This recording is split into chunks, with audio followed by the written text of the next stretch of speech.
वहीं दूसरी तरफ जस्टिस यशवंत वर्मा के खिलाफ महाभियोग प्रस्ताव। सूत्रों के हवाले से खबर, लोकसभा में महाभियोग प्रस्ताव स्वीकार हो चुका है। राज्यसभा में अब तक ये प्रस्ताव स्वीकार नहीं हुआ है। जैसे ही सोमवार को पहला दिन मॉनसून सत्र का था, जस्टिस यशवंत वर्मा के खिलाफ महाभियोग प्रस्ताव की तैयारी और महाभियोग प्रस्ताव अब स्वीकार हो चुका है। लोकसभा में महाभियोग प्रस्ताव स्वीकार हो चुका है, लेकिन राज्यसभा में अब तक ये प्रस्ताव स्वीकार नहीं हुआ है। सूत्रों के हवाले से इस वक्त की ये बड़ी खबर है। राज्यसभा में अभी तक ये प्रस्ताव स्वीकार नहीं हुआ, हालांकि लोकसभा में ये स्वीकार हो चुका है, सूत्र बता रहे हैं।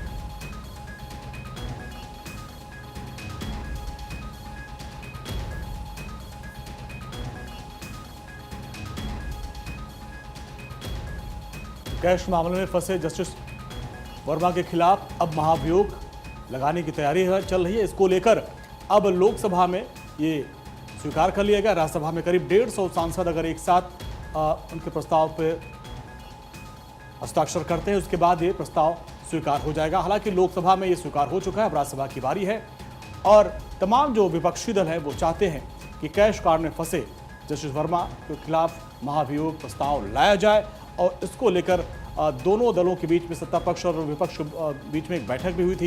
लेकिन अब जो सूत्र हमारे बता रहे हैं कि राज्यसभा में अभी तक ये प्रस्ताव स्वीकार नहीं किया गया, लेकिन लोकसभा में प्रस्ताव स्वीकार कर लिया गया है। घर से भारी मात्रा में कैश बरामद हुआ था, इसको लेकर उनके ऊपर सवाल उठे थे। हालांकि फिर वो सुप्रीम कोर्ट पहुंचे और सुप्रीम कोर्ट में उन्होंने कहा कि ये बात साबित नहीं हो पाई है कि हमारे घर पर कैश कहाँ से आया था। पहले जो 3 सदस्यीय जाँच टीम बनाई गई थी वो ये तय करे कि आखिर ये पैसा कहाँ से आया था। हालांकि इस पर जांच टीम का कहना है कि पैसा आपके घर के अंदर है, अति सिक्योरिटी जोन में आपका आवास था, तो जाहिर सी बात है शक आपके ऊपर ही जाएगा। तो इस तरह से एक बार सुप्रीम कोर्ट का दरवाजा खटखटाया था, लेकिन अब विपक्ष के जो सांसद हैं उन्होंने पूरी तैयारी कर ली है, रणनीति बना ली है कि उनके खिलाफ महाभियोग प्रस्ताव लाया जाए सदन के पटल पर। अदिति इस पर और ज्यादा जानकारी के साथ इस वक्त जुड़ चुकी है। अदिति, क्या जानकारी मिल रही है जस्टिस वर्मा को लेकर? और दूसरी तरफ इसे लेकर काफी हो हल्ला भी हुआ, विपक्ष की अपनी स्ट्रैटेजी थी, फिर बीच में जगदीप धनखड़ का इस्तीफा आया। इस पूरे मामले से कहीं ना कहीं हर एक इस डेवलपमेंट को जोड़कर देखा गया है। देखिए, इसको अलग तरीके से देखना चाहिए। ये एक ऐसा मुद्दा है जिसमें पक्ष विपक्ष साथ हैं।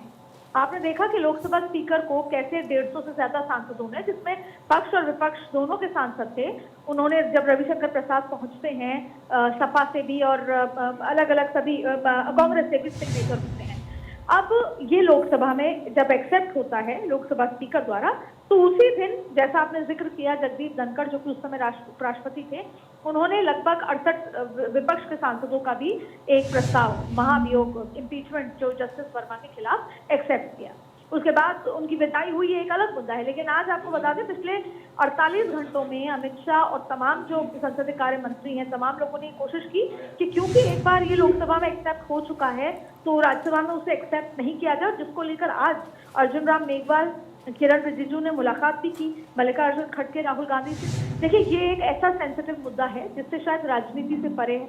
ये करप्शन का एक बड़ा मुद्दा है जिसमें चीफ जस्टिस ऑफ इंडिया को भी चैलेंज कर दिया गया है। तो जाहिर तौर पे सरकार लगातार चीफ जस्टिस ऑफ इंडिया से बातचीत कर रही है इस मसले पर। इसमें जल्द से जल्द इम्पीचमेंट लेकर आना है। तो इसमें दो ही चीजें, एक चीज साफ है कि लोकसभा में इसको एक्सेप्ट किया गया है और जो महाभियोग करना है जस्टिस वर्मा के खिलाफ, वो लोकसभा में किया जाए, राज्यसभा में इसे नहीं एक्सेप्ट किया जाए।